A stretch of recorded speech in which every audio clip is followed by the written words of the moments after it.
we need to get into the beauty of that bhava, which is rasa, and it is only when we get into that beauty of whatever we are portraying for us, we can translate it to the audience or to whoever is watching, and that becomes rasa. So it's a cyclical thing.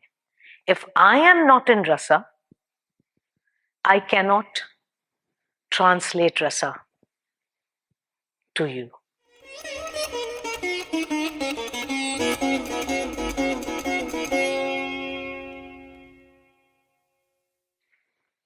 Gurubhyo Namaha.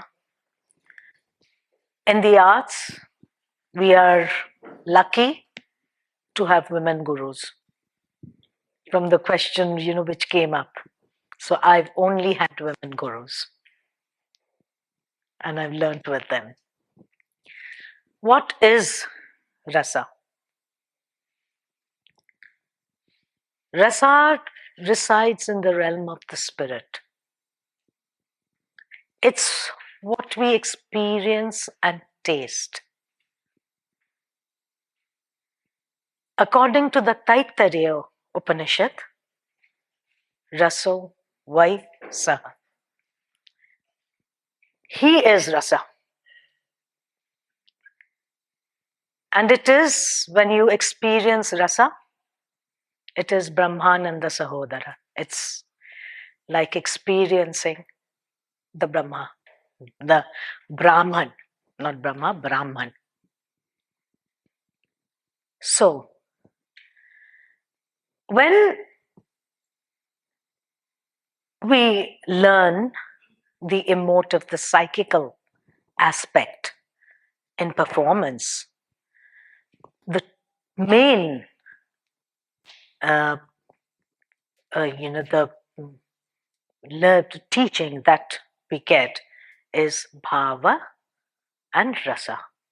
Bhava is the emotive aspect of whatever we are trying to enact. While doing that, we need to get into the beauty of that bhava, which is rasa, and it is only when we get into that beauty of whatever we are portraying for us, we can translate it to the audience or to whoever is watching, and that becomes rasa. So it's a cyclical thing. If I am not in rasa, I cannot translate rasa to you. It is given in one of our most ancient texts.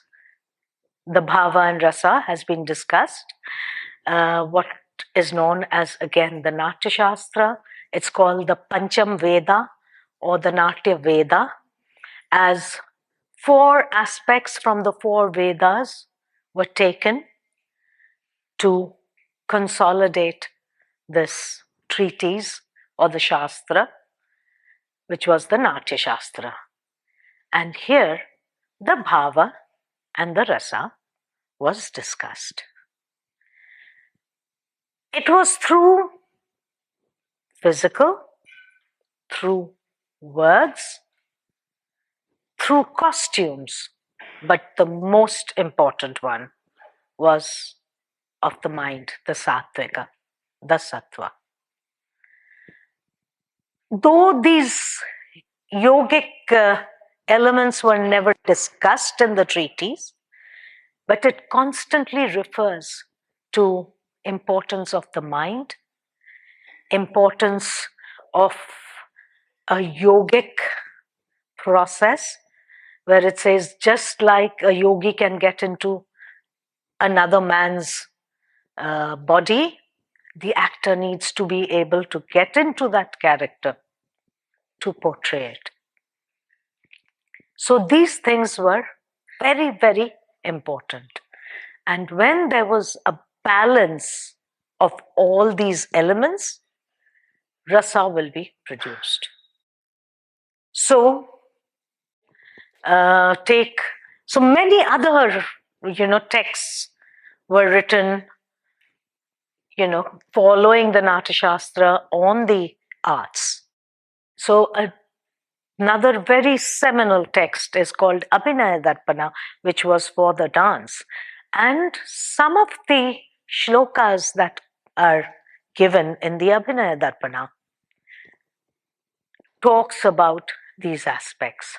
So I'm going to show and explain. So the Mangala Shloka of Abhinaya Darpana.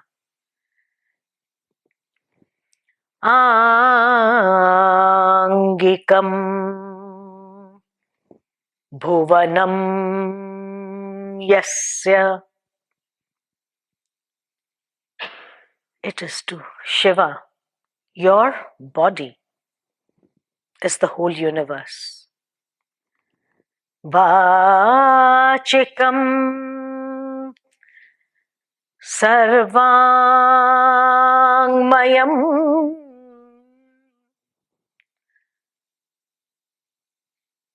Your word or the sound, actually it is the damaru which gives birth to the sound of the whole universe, which we hear.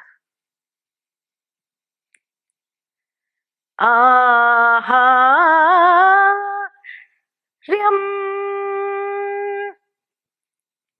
Chandra Taradi. Your ornaments are the planets, the Chandra, the stars. Tvam Numaha Satvikam Shivam.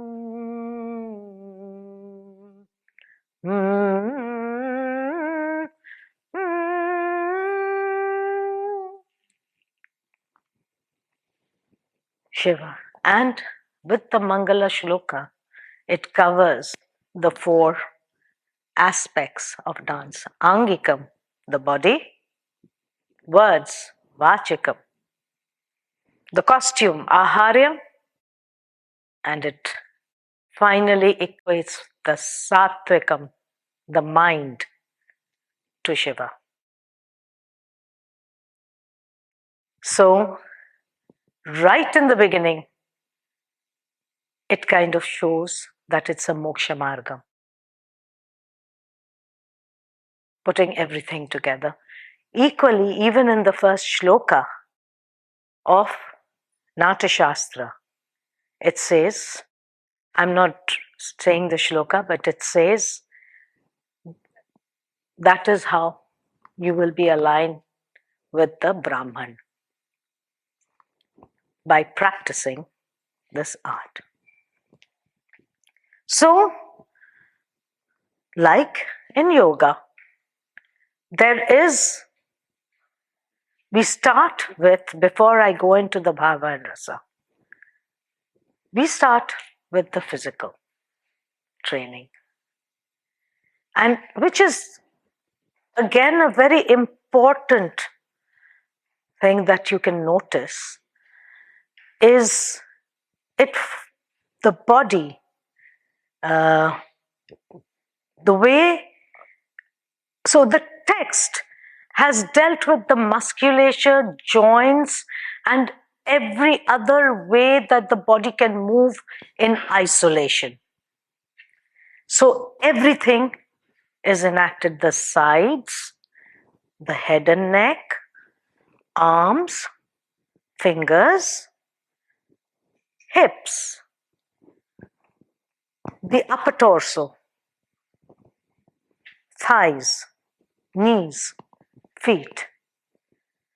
So there are exercises prescribed for everything, which means we relax the body, exercise it before we go into the second layer, which is the cyclical learning. Would you want to? It would be lovely if you want to get up and do some of the.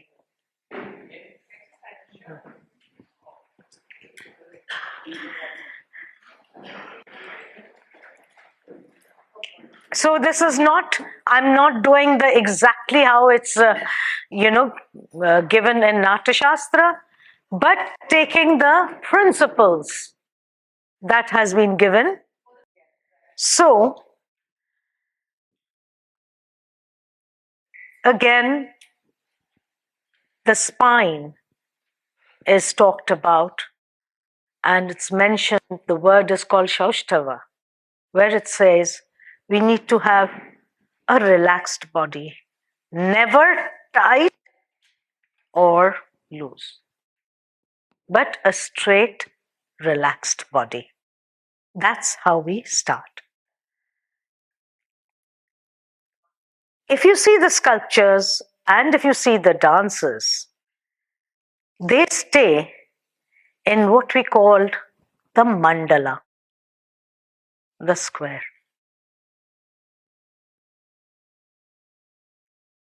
There is you can hold your hand here, you can hold your hand here, whichever is easy for you. Take a breath in, breathe out, and let's go down to a position with the knees out, the mandala. Try and put the knees. So, can you see reflection of the yantra? Breathe in and up. There is the other mandala, the Chatura Mandala, the square. Breathe in and out.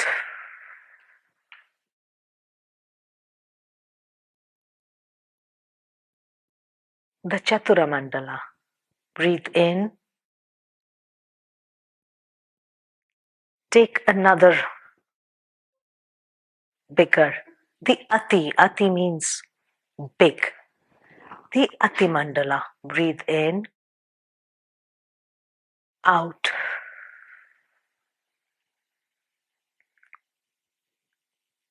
And in. These mandalas were some of the basic things which you see, even if you see the Indian dances, except for what is in the north, which developed with a different trajectory of the Islam culture. All other dance forms, you will see this utilized in the dances, the mandalas. So, if you want to, it is something that my students go through, what I practice, and I use hands, but you don't have to. So, and there's a stretch of the spine. Breathe in and out. And breathe in. I'm not stretching up fully. Now I'm going to go down, out.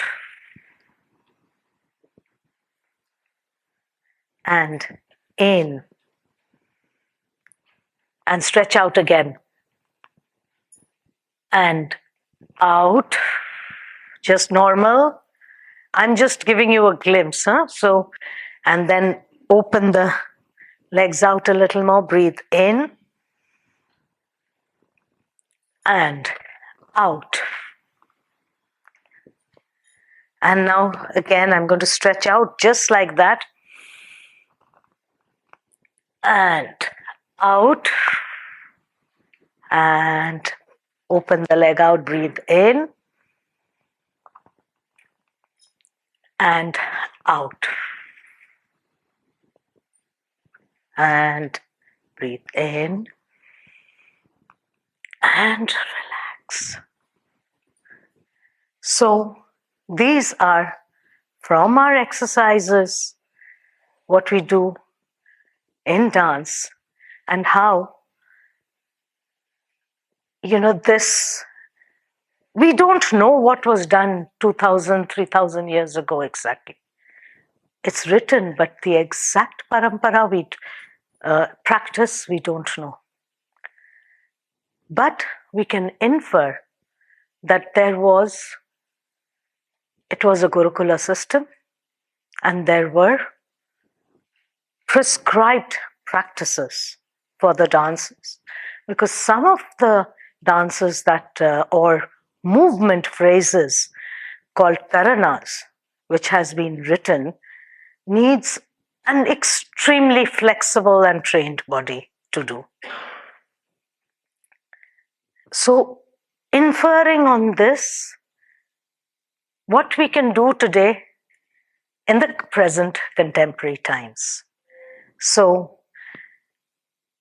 10 minutes, even, if our students can do this as a warm-up, it helps in aligning the body. There are other exercises, so, sides. So, Pashva, as it's called, which really focuses on these muscles. So, the musculature and the sides. So, breathe in and then twisting the side out and breathe in, up again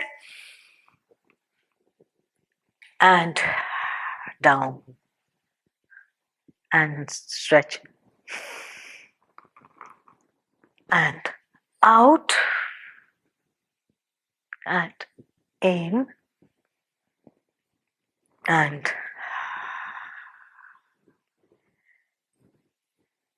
bending to the sides.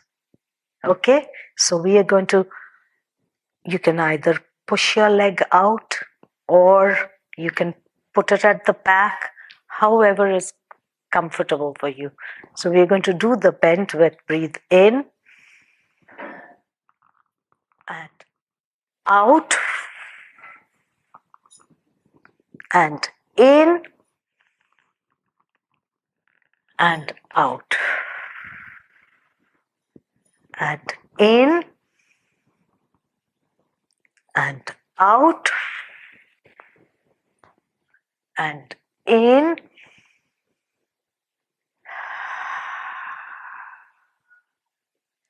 So this is just a glimpse of how the bendings and the bendings that has been given as, sama, abhanga, which is slight bend, a dvibhanga, a tribhanga, and the atibhanga. These has been prescribed in the text and with what we call acharya parampara, or a teacher's parampara. Fine. Okay. So, okay, I will now show a dance movement that we do. Tai, I, ta, ti, ti, tai, I, ta, tom, tom, and ti, ti, tai, ti, ti, tai, ti, ti, tai. So, the back one also. Okay. Okay. So, ta, tai, tai, tat, tit, tai, tai, tat, ta, tai, tai, tat, tit, tai, tai, tat. So, thanks. So, of course, the adavas were developed with each different styles and patterns, and what I showed is something which even a non-dancer can do bringing in those principles. So, once the body is released, there were also what you see in a lot of the Bollywood, why only Bollywood? The South Indian movies also, so the hips. And it actually came from a lot of our folk movements, so the Rajasthan, the hips were always used. So the movement of the hips were also given. And of course, legs, feet,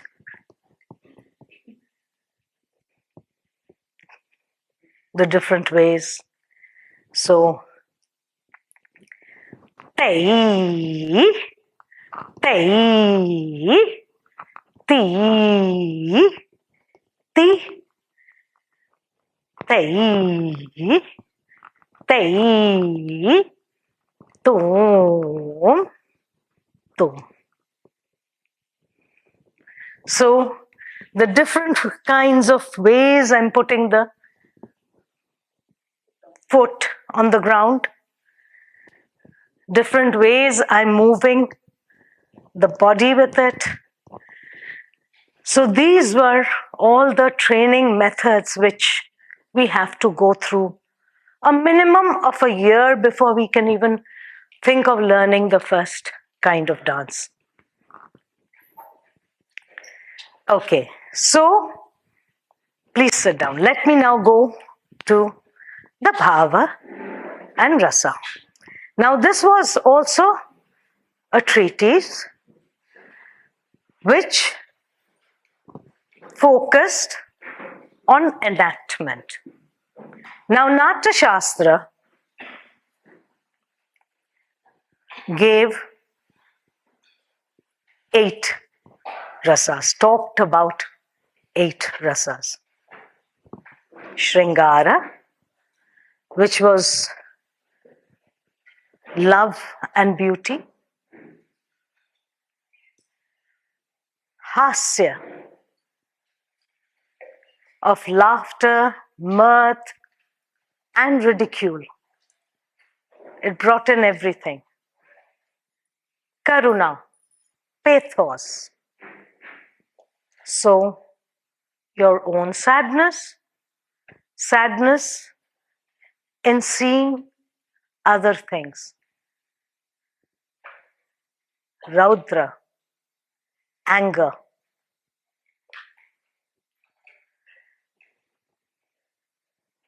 Veera, the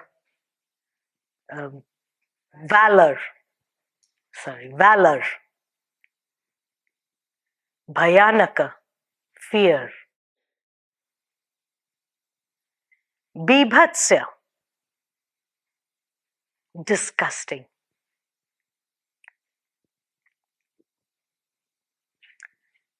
What am I missing? No, Karuna I've done. No, Shanta is not there. Why does this happen to me? I've done Karuna. Shringara, Hasya, Karuna, Raudra, Veera, Bhayanaka, Bibhatsya. No. I don't believe it. Okay. It'll come back when I do it. So, Shringara, I didn't. Yes, but I didn't count the Shringara when I was counting Shringara. I did? Huh. Adbhuta I've done? Adbhuta.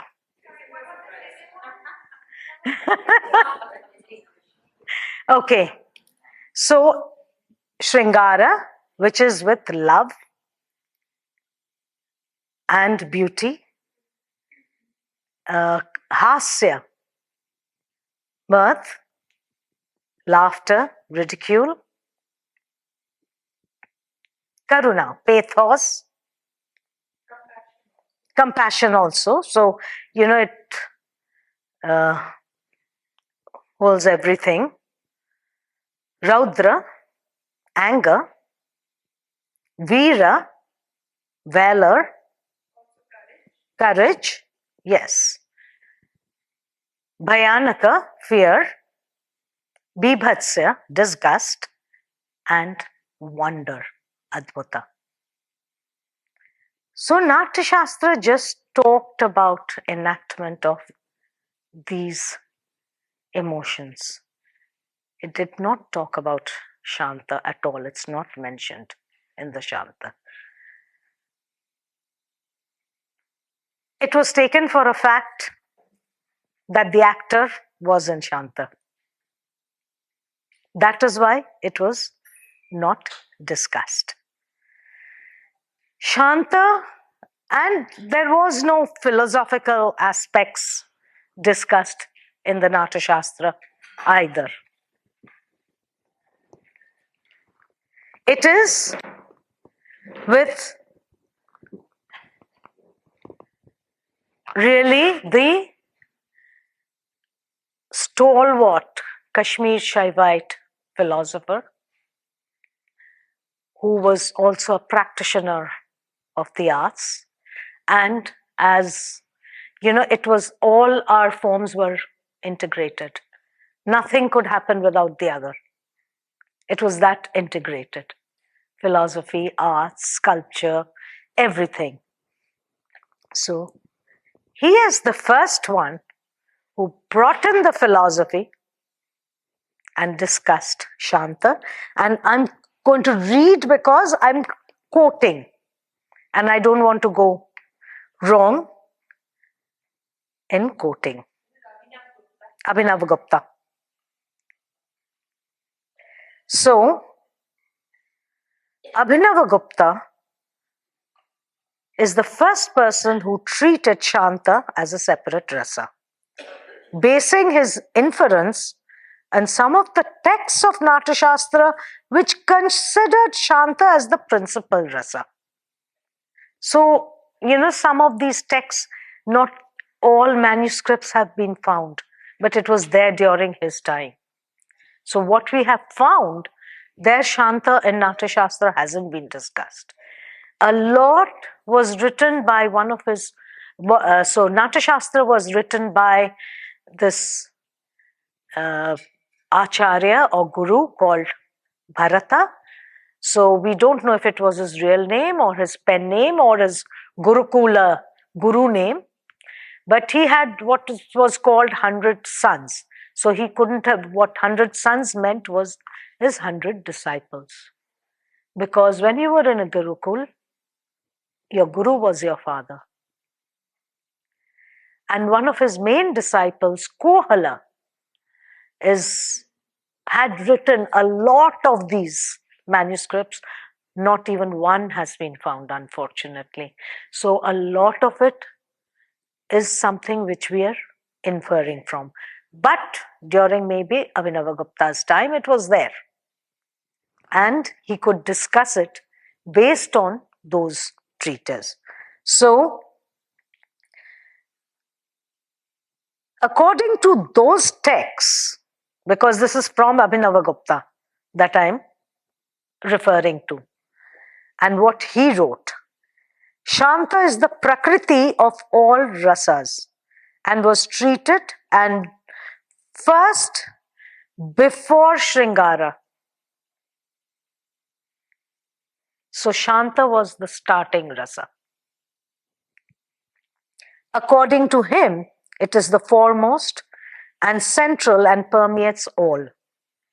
It is the starting and ending point of all.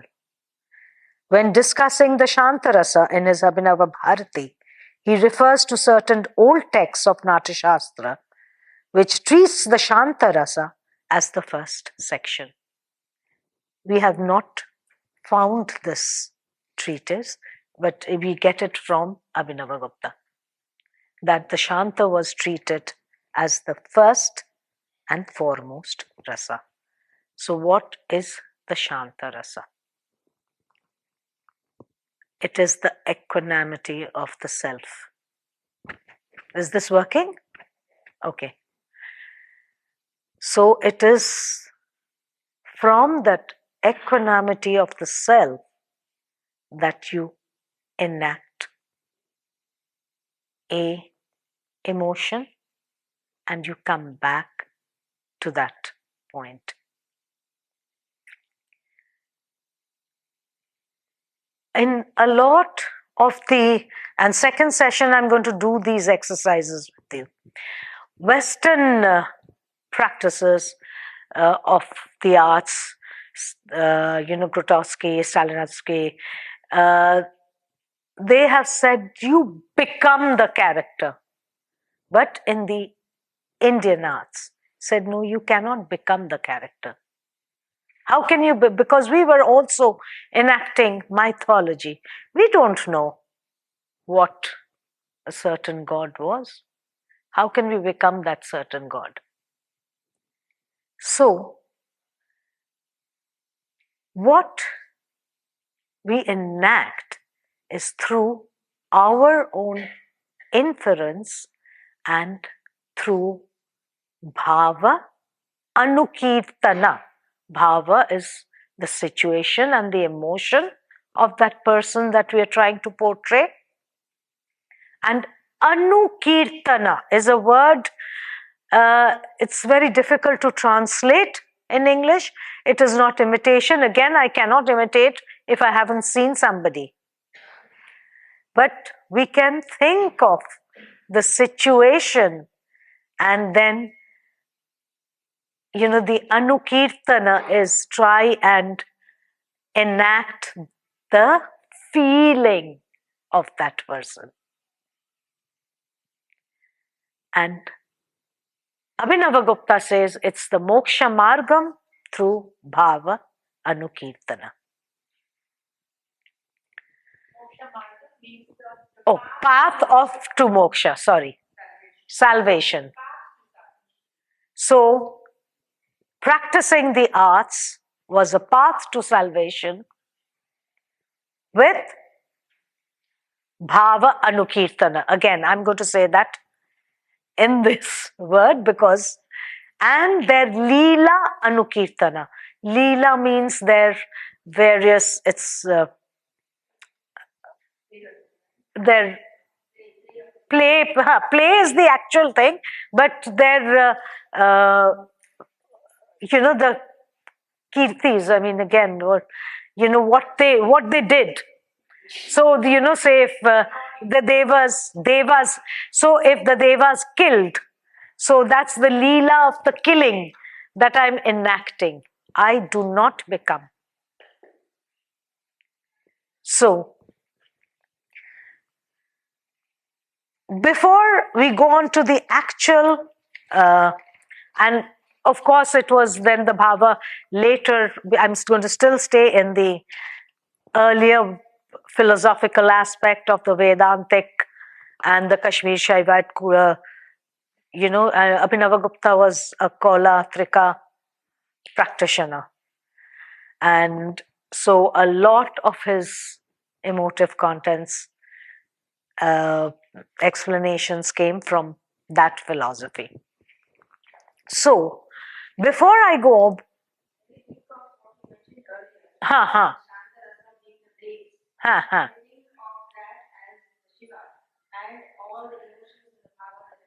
and the Prakriti. Yes, Prakriti and Purusha. You can equate it absolutely to that.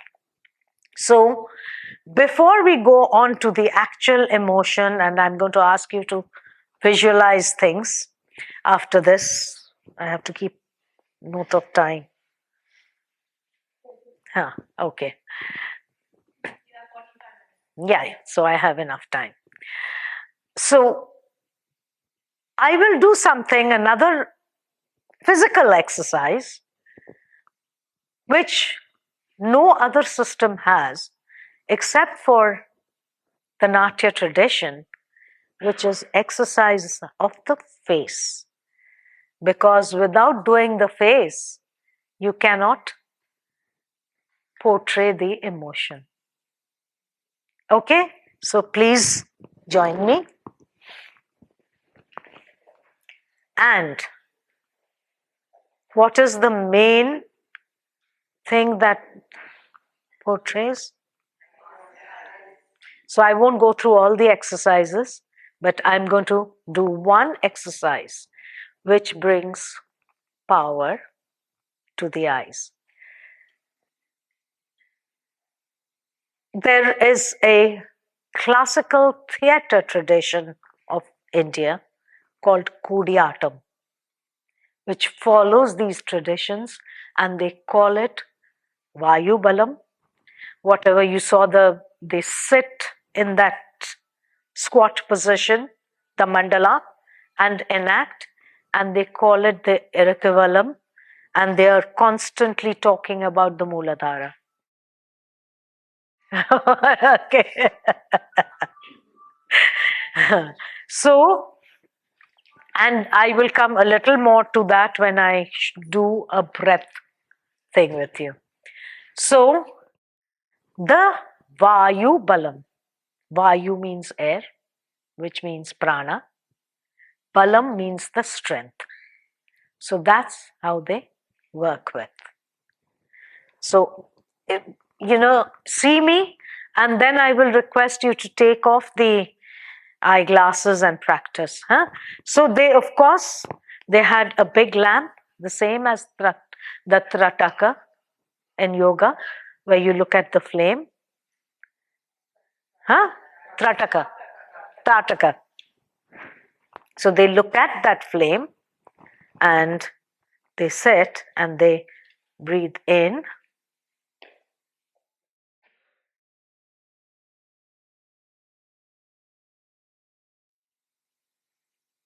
and out from the eyes. Your eyes might water, which is fine, which means the prana is coming in. Okay? Yep, sure. So from here,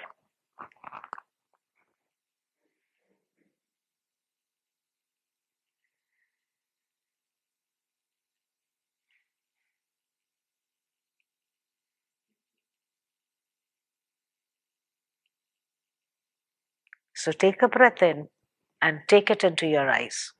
Breathe in through the eyes, breathe out through the eyes. Imagine your eyes Imagine your eyes are are breathing. Let's try and do it 10 times.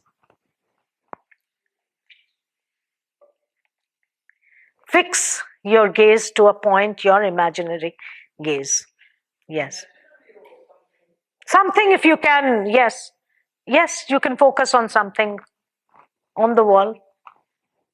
So breathe in.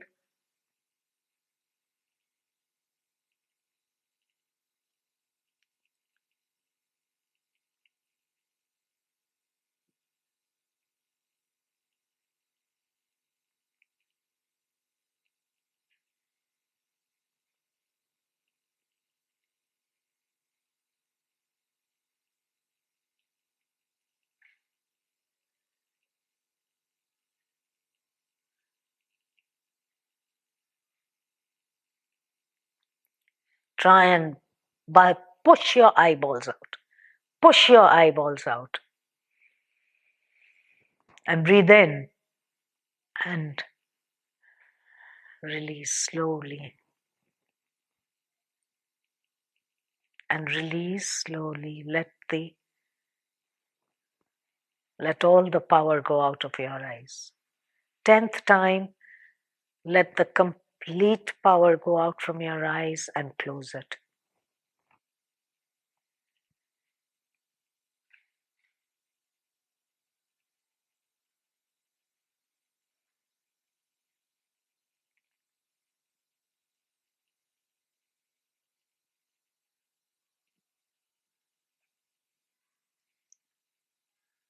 It will take a little bit of time to get, your eyes will water.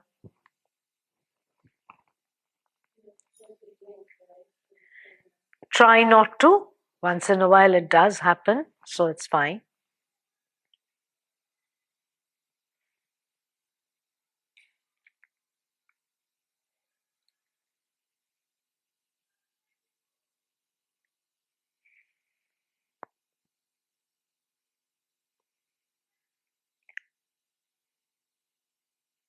And here you're doing it only 10 times. This itself, if you just sit in front of the lamp, is an immensely meditative, a very mindful practice. Of course, they have a whole set of eye exercises. I'm not going into one because, like exactly, they breathe in, then they hold, and then the breath is normal. And then, and I'm doing it fast, but it kind of moves really slow, side to side, up, down, 8, circle. So that the eyes, if I need to show something, the depth comes into the eyes. I will do that. Let me just finish first. Then the eyebrows.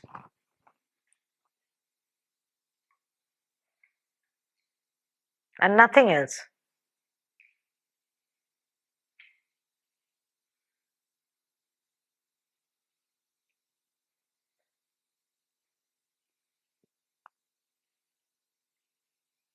Faster.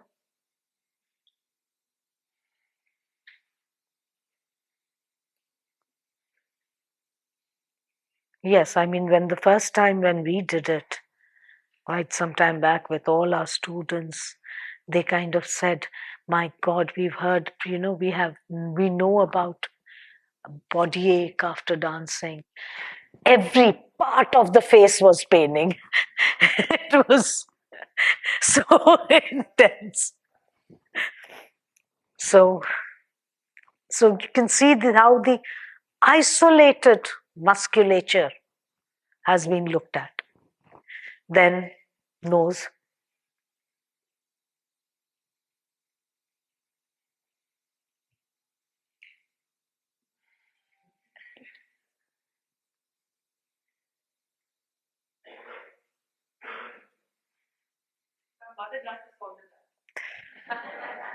Yes. And then the lips come.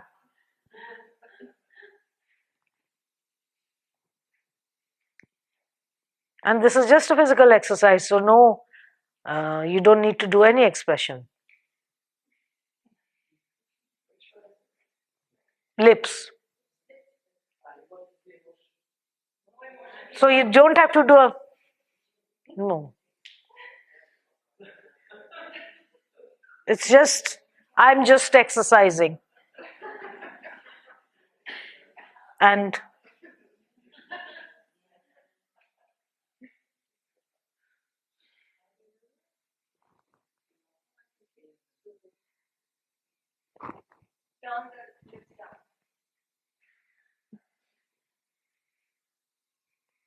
and little bit of air in the mouth, a slightly harder one, the lower lids.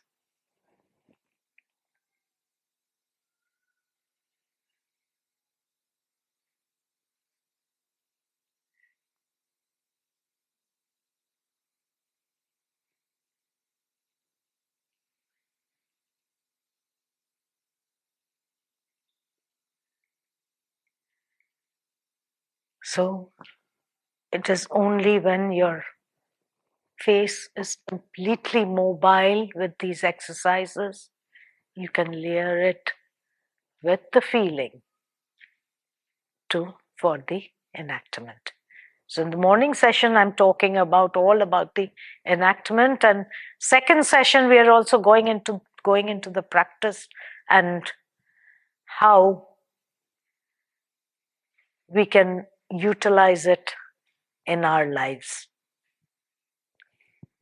So with this, I will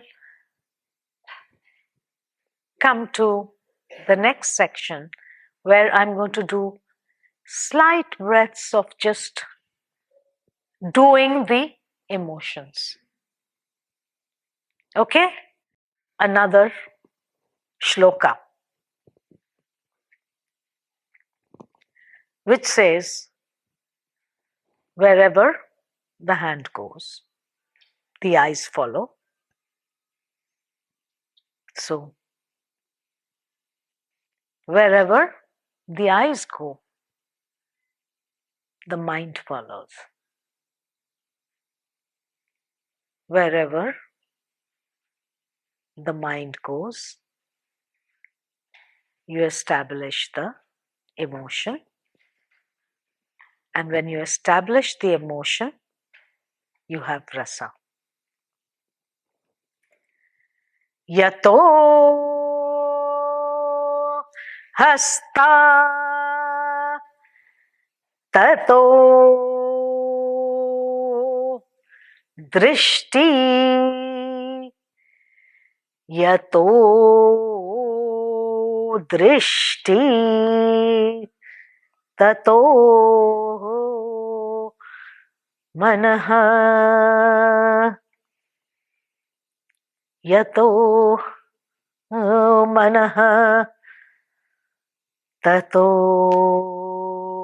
bhava yato bhava tato rasaha. Did you understand what this happened? A flower opened. So that is one of the philosophical aspects that is given in the Abhinaya Darpana, connecting mind to the rasa. So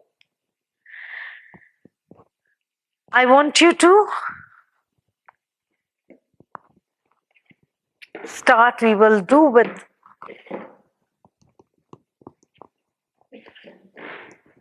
thinking of this just simple opening of the flower.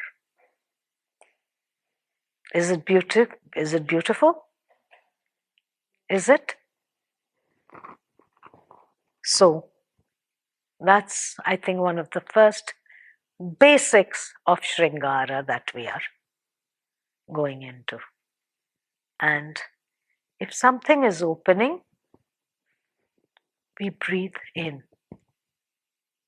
But the breath, so according to the Kodiyatam artist, and that is not something which is mastered even in months. It takes years to master that kind of a breath, which they do when they say from the Mooladhara it should move up like a thread to the center. That's how they practice. But simplifying to a very small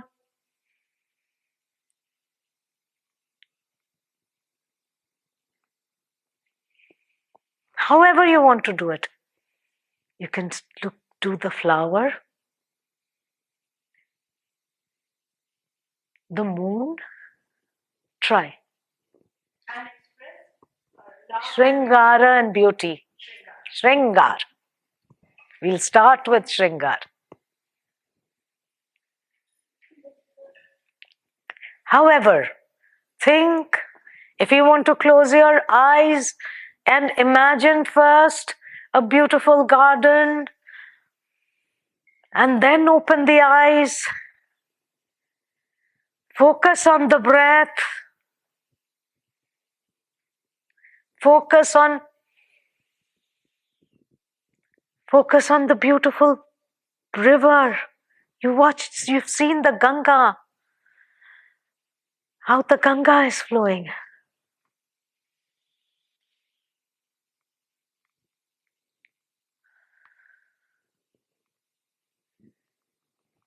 Imagine you went down and the water that you touched of the Ganga. Feel.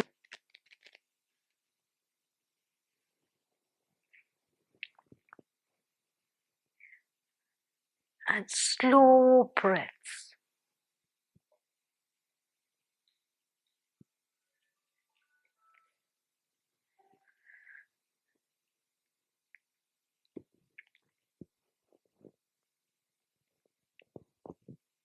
Think of the beauty of the Devi, and you're seeing the Devi.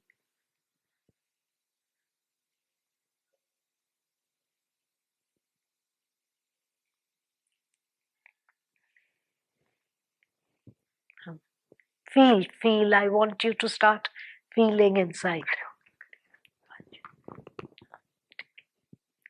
Feel. You know, the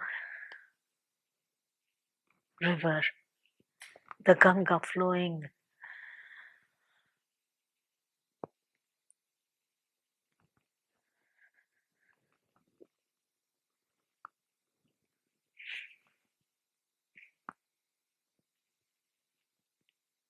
The lotus. Yes. So whatever. Yeah. My students don't want to do any of that, especially if I'm teaching them the, say a love poetry. Now, why do I have to do that to Krishna? Enough of done, Krishna. So I say, fine. Look at that beautiful chocolate cake and that cherry on that black forest cake. Because right after they did all that, they were talking, did you try that new waltz that came out? So, when we are emoting, it's not the gestures, it is you are drawing on what gives you pleasure. What brings pleasure? That's the first base. From there, of course, there is, the romantic love, which I talked about, and which you will see today for my presentation. I will be doing all this in the last presentation. So, I want you to think till the next one is, of course, is there. Think about this feeling of this pleasure. Pleasure, and that can come with love for somebody, love for a child. So I want you to stay with this feeling of beauty, pleasure. I will come back to it. Yeah. The difference between a yogini's pleasure and just sexual pleasure, right? That from Shanta, the awareness, you kind of psychicize the vital instinct. You raise it into a thing of beauty. And that is in a way what we are doing with the base energy. We are infusing them with soul force so that they become something of beauty that's being expressed rather than a base instinct when it comes to Shringara. See, if I'm doing it in bhakti, that base instinct is there if I'm doing Gita Govinda. But it changes from my perspective. So I will not call it exactly that. So I will come to the bhakti after this. Right. He used the word pleasure. In the West, it's completely differently understood. Yes. Yes. Here, yes. they're on camera, so I won't use those words.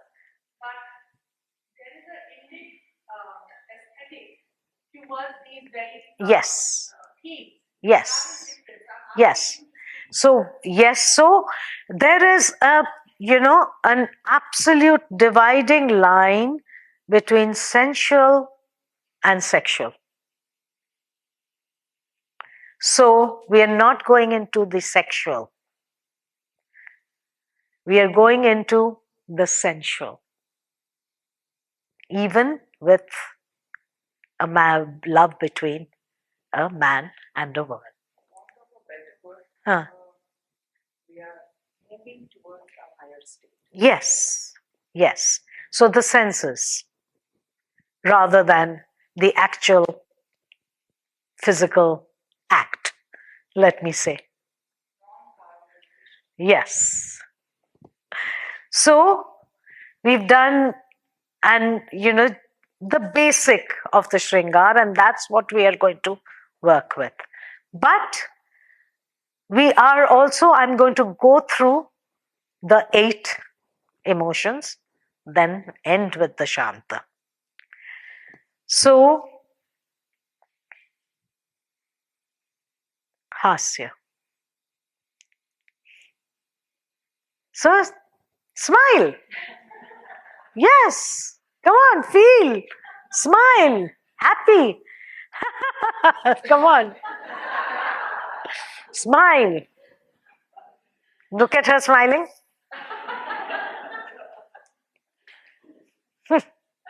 I'm much better than her.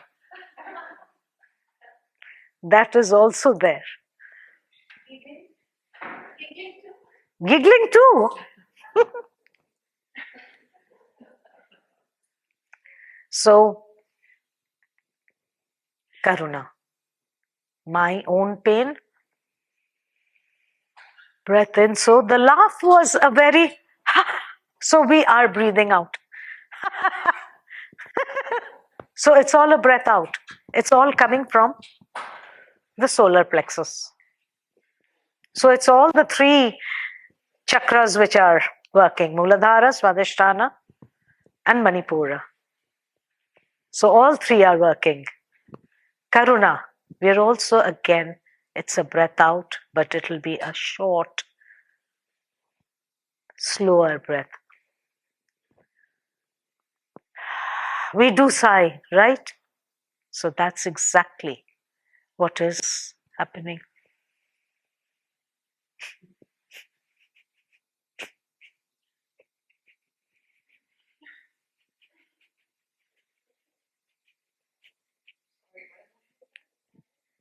Sadness, Karuna, pathos,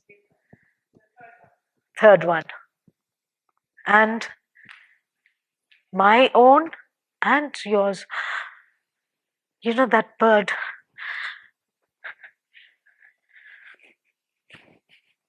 It's been struck down.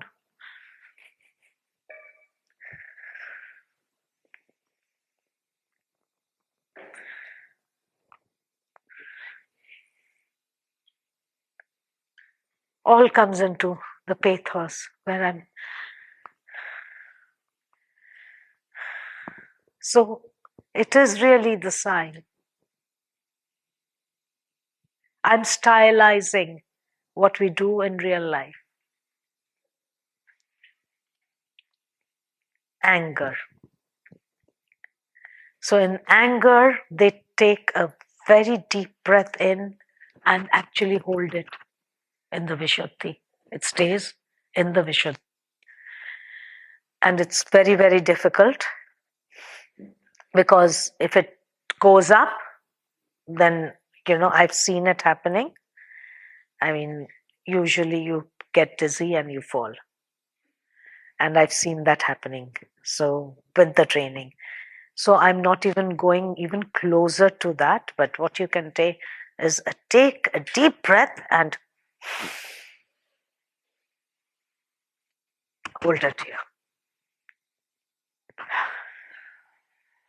And when in the enactment, it stays here. They start breathing normally, but the block is held here. And then actually their whole face and their, they change color. It has so much of, the breath power. And again, that takes years of practice. I mean, even if I'm concentratedly doing in front of the master Once in a while I get it. I don't even, I'm scared to even try it on my own without that supervision. So usually with the supervision, I go into those absolutely, the breath where they hold it as such, the whole face becomes red. Raudra. Veera. Sure.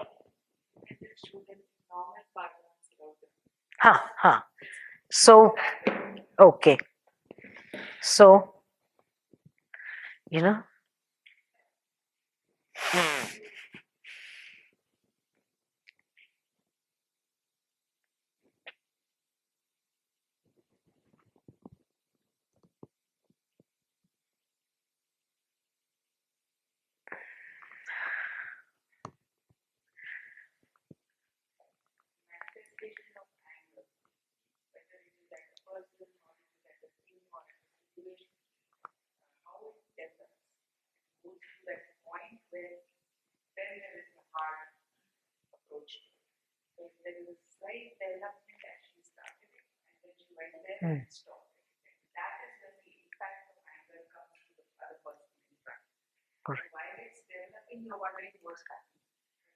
Huh. Huh. And then, yes, I mean, if it goes on for even more, the whole situation, with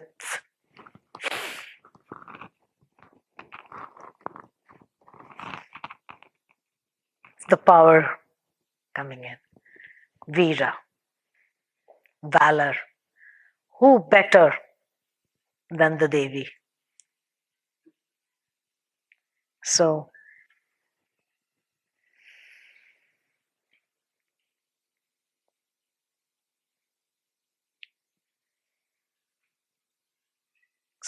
she's not angry.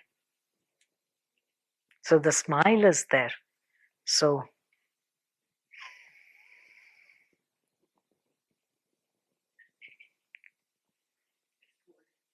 you see the development of the body. There's a level of confidence that is seen as you move up. The chin high, the body in a stance, move with the gaze upward. Yeah. So valor means I'm confident of taking it on, anything in the world. So that is why you have this movement, and then you have this chin up. That shows confidence. But at the same time, there is humility in that confidence. So there is no arrogance, and that humility is what is in the smile. So you see a combination of confidence, tremendous amount of confidence to fight the world, but with humility. So there is a combination. yes, please. Valor? Huh.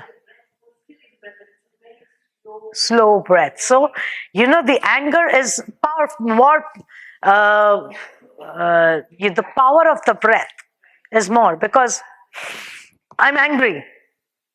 But I'm confident. What?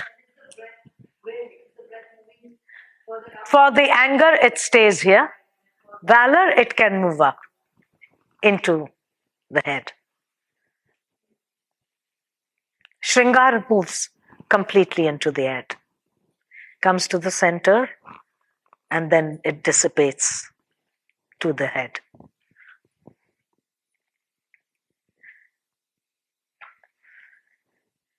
Bhayanaka. No. That's what we do. So again, it's a, intake stays more in the chest. So, and immediately when you do that, your body moves like this.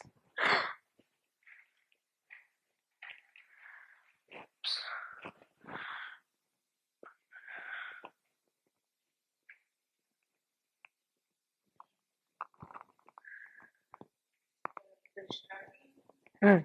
This whole bringing of body towards inward is the thing of trying to be careful and comfortable and not wanting to go there because of the fear. It's actually coming back to womb position. So you see, when the womb position comfort level is to be like this, you know. So the moment you come back to this, you feel you're better off, and the fear is there. So fear actually inculcates body to move inwards. Contraction. Bibhatsya, disgust. Forced breath out.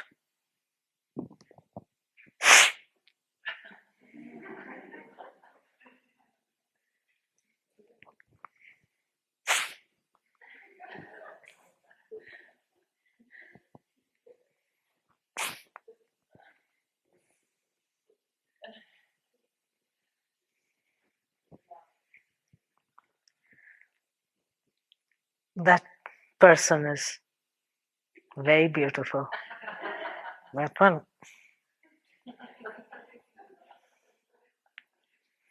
And this is actually there. I am going to do this shloka in the evening of Parvati's or Devi's 9 rasas or 8 rasas in relation to Shiva. And that's what she says.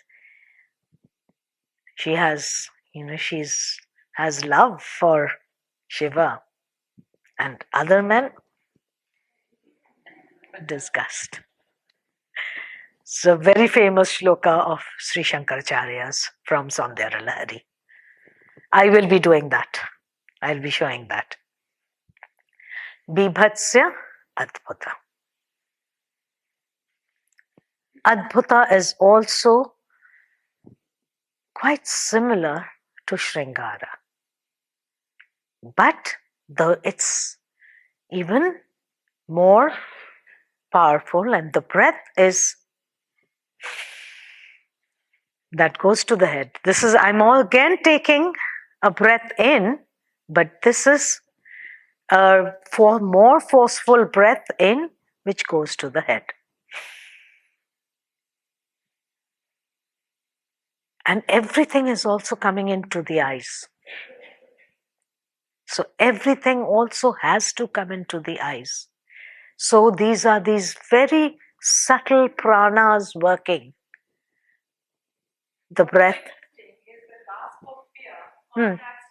Yes. Expansion. The gasp of fear is, it's a very short and a staccato one. Here is,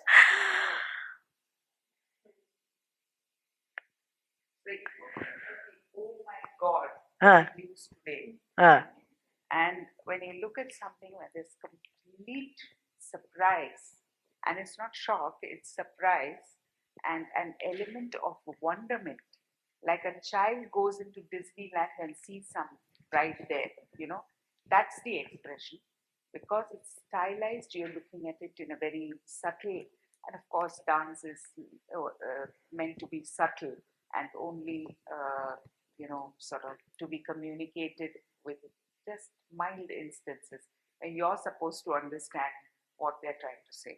So wonder, just again, wonder the body.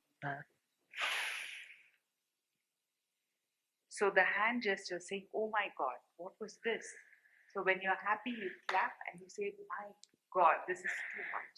So the gestures also develop the movement towards that complete surprise, the smile and the eyes twinkling with joy to see something that is so wondrous. That's what. So the Ashtarasas. So where is the Shanta, and what about the Shanta? Let me again, okay, quickly I will do. And so, as I spoke about in the Western technique, which we will try out in the next session. So, Richard Chechner, who is a very, very well-known scholar at NYU of performing studies, he's emeritus now. He developed, based on these, developed an exercise for actors called Rasa boxes, where you kind of go into a rasa and you take out your emotions uncontrollably. You just take them out, and that's where, again, I think it's Grotowski who said you become the character.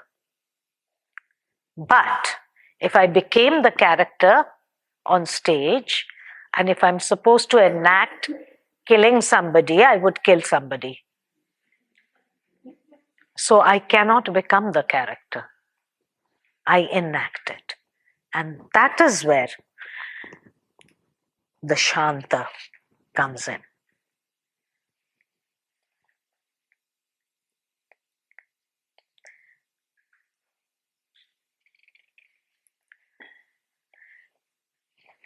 Okay.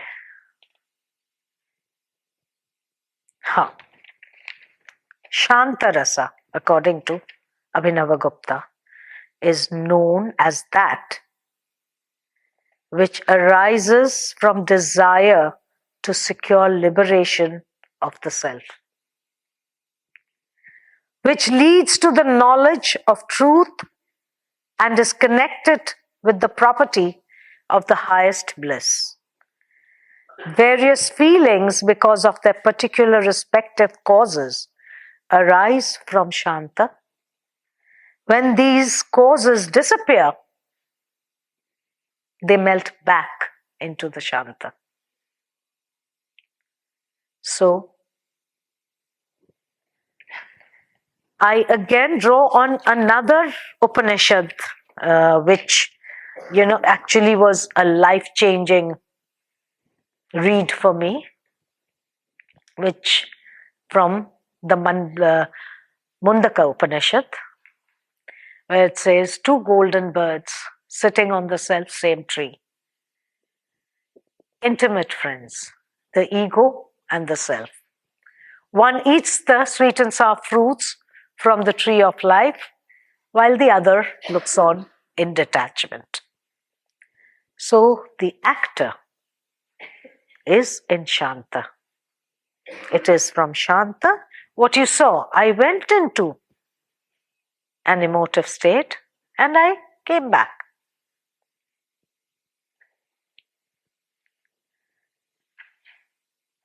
Similarly, we will be doing the exercises later in the next session, where I would ask you to think of one or two of very unpleasant things that has happened in your lives. I want you to enact that anger, that karuna, or whatever. And then before we start, we're going to do this breath of the Shanta. And we are going to try and go to those boxes, rasa boxes. Think of the beautiful Ganges garden. Come back to Shanta. This is emotional intelligence training. Thousands of years ago. Yes. So, saying is so important because many times we hear movie actors saying that they did a very deep characterization and then they took about 3 months, 2 months to recover, and they had to go someplace to relax or whatever. Kind of therapy done on them. So that means the power of Shanta is not the base at all. no. So they become the character. Yes. And so damaging. It is. Very traumatic. Unless you can get that Shanta in and say that, yes, it is.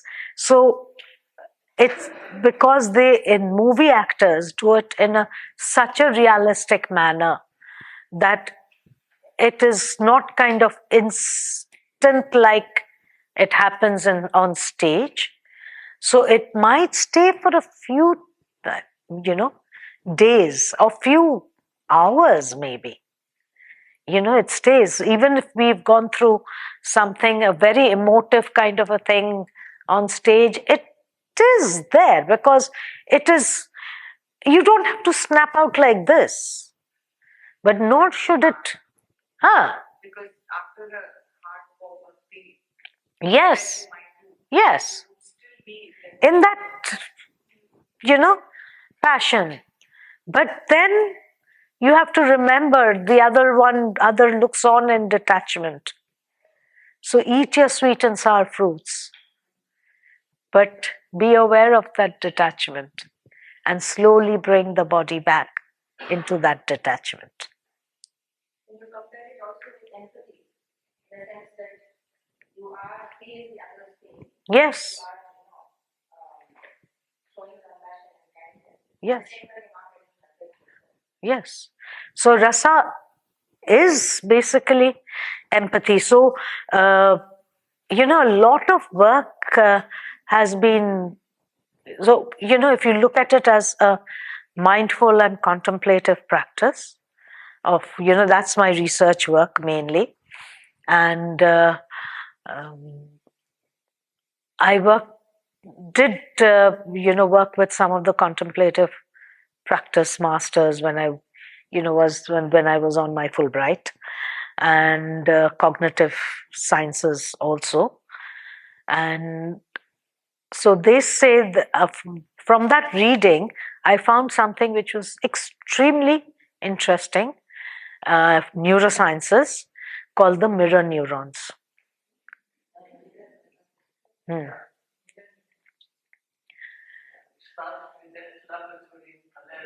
Yes. So Rizzolatti, and then Professor Venkataraman, who's really actually connected it with the rasa, and saying that if you take a mouse and prick him, and another mouse who's watching feels the same pain. So that's. We should stop here. Yes. Beautifully poised point Hmm. going to our 3:30 to 5 session. Yes. Where we will experience this ourselves. Yes. From 8:30 to 9:30, you are going to actually perform. Yes. This evening. Yes. Yes. So we have only a very short 15-minute break, and we are 1 minute past time. So we have to be somewhere for the plenary at 11:15, right? Where she said, where are we for the plenary? Not the. We will be right here for the plenary at 11:15, right? Okay. So thank you so much. Thank you. Just, Divine, brought you to such a powerful place. Hold that energy, hold those thoughts. Yes. Keep to that energy. Thank you. Thank you.